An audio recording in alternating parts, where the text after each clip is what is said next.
Hi.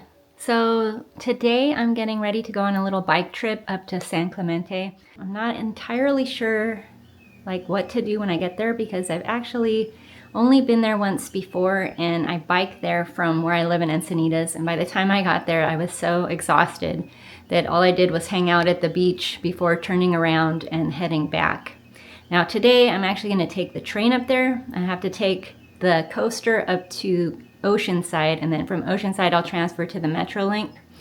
And so while I'm there, I'm going to be discovering what type of bicycle infrastructure there is. I'd like to take a ride along the coast and then maybe just explore the town a little bit. So it's going to be an adventure. All right, so next time I see you, I'll probably already be in San Clemente.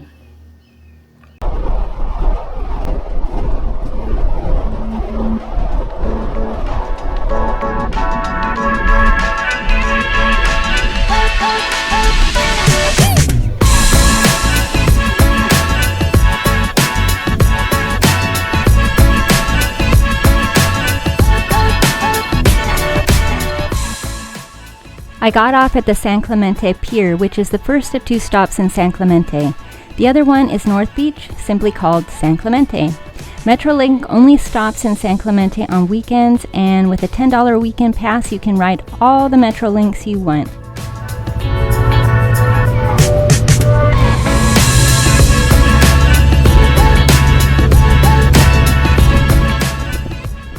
I picked up some lunch while I was in Oceanside and have found the perfect little picnic spot overlooking the beach and pier.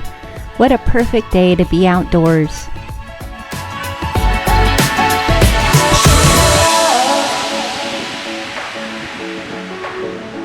Show me the love. Show me the love. Show me the love.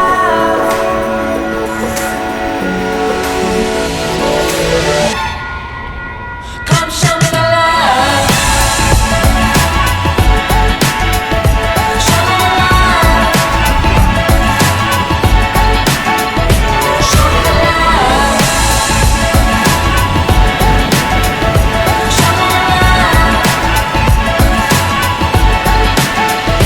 Show me the love.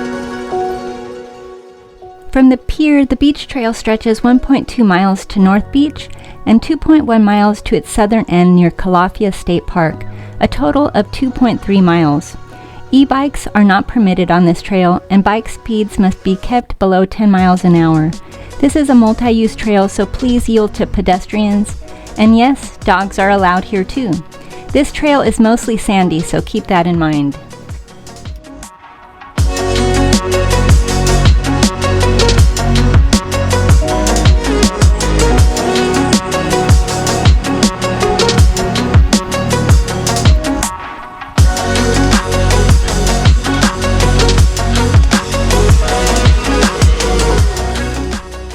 The trail is so beautiful. I think it is a new favorite for me.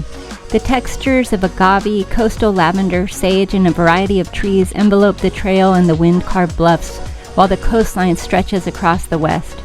There's a detour at the moment to rebuild a bridge, and thank goodness for these two women in front of me who helped me navigate it. I will post a link in the description for more information about this. I didn't film here because I was talking to them for most of the way and didn't want to be rude. But now I regret it because I'm pretty sure they showed me a shortcut.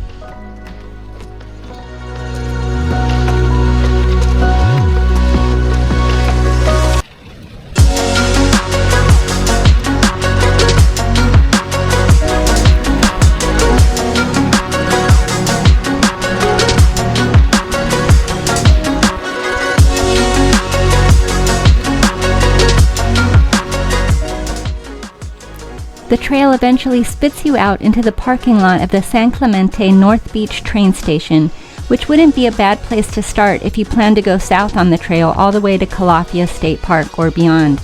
There's a bike route that takes you through Trestles Beach, past San Onofre, and all the way to Camp Pendleton.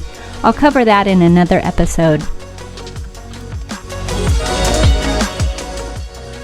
Inspired by new adventure, I followed the arrows that lured me onto another car-free path that skirts the coast highway and takes you all the way to Dana Point. Although not nearly as scenic or tranquil with the cars beside you, it really was nice to have a protected bike path like this. This section from North Beach to Doheny State Park is 4.1 miles and is accessible by bikes, including e-bikes and pedestrians.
To my left is the Doheny State Campgrounds, which you can make reservations on reservecalifornia.com.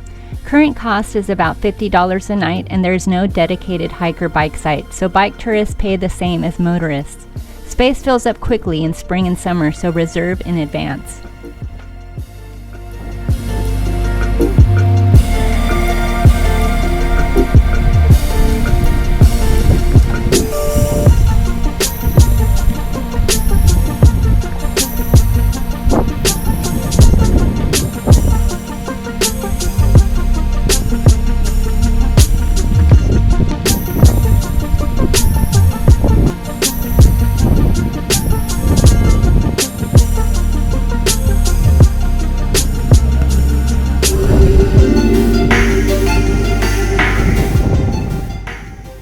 Doheny State Park's day-use area has a 5-acre lawn with picnic facilities, restrooms, volleyball courts, surfing beach, and a cafe.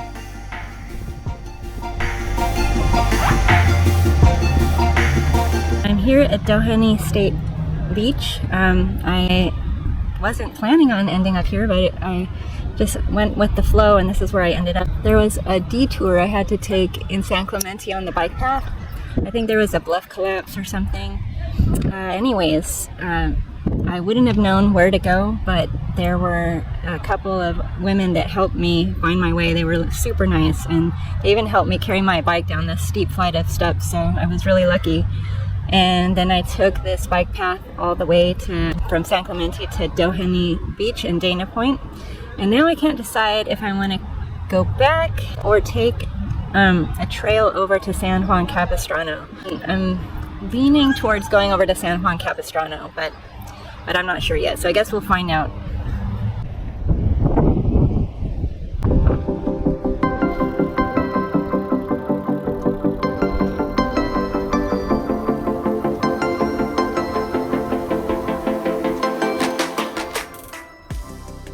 Well, it looks like I'm headed to San Juan Capistrano.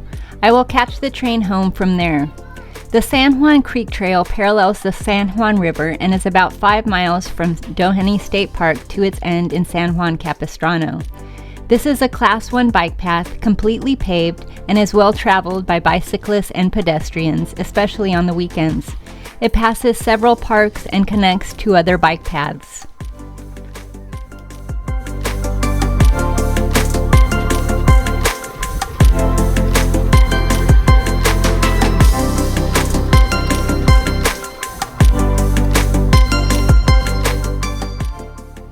If you are wondering, as I have, why so many rivers in Southern California are filled with concrete, I'll tell you. In the early 20th century, this was done to control flooding and direct water flow. But as you can imagine, they have unfavorable ecological consequences. They impede the natural river ecosystem and its ability to support plant and animal life. Plus, they are not pretty. But they are a necessary compromise for efficient flood control. And over time, mudflats have formed inside them, creating an ecosystem of its own, which plants and animals have adapted to. I just wish they could have discovered a more aesthetically pleasing way to construct these channels that often become tagged with graffiti.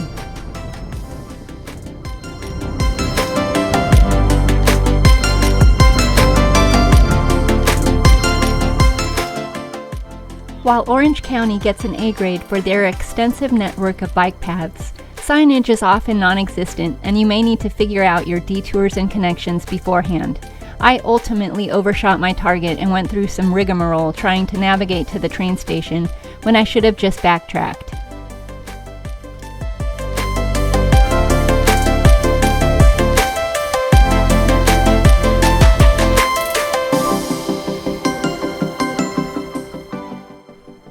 To get to the historic Rios district, the San Juan Mission and the train station, make a sharp left on the other side of this bridge. This puts you on the Trabuco Creek Trail. Get off at Ramos Street and either follow it to Rios Street and turn right, or cut across Los Rios Park, shown here, and you can navigate across this park to the Rios district and the station. I will include a link to my entire Google route in the description below.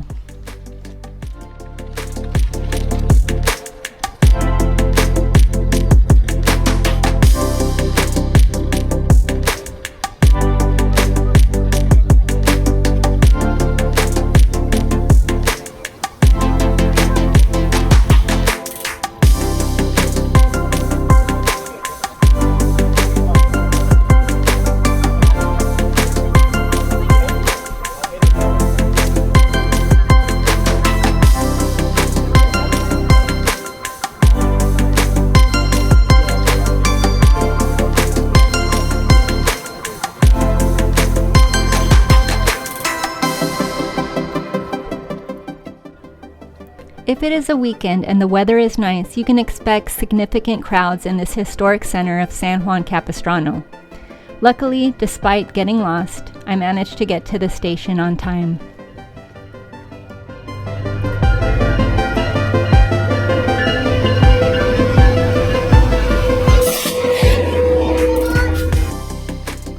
Well, I'm back home and I had quite an adventure.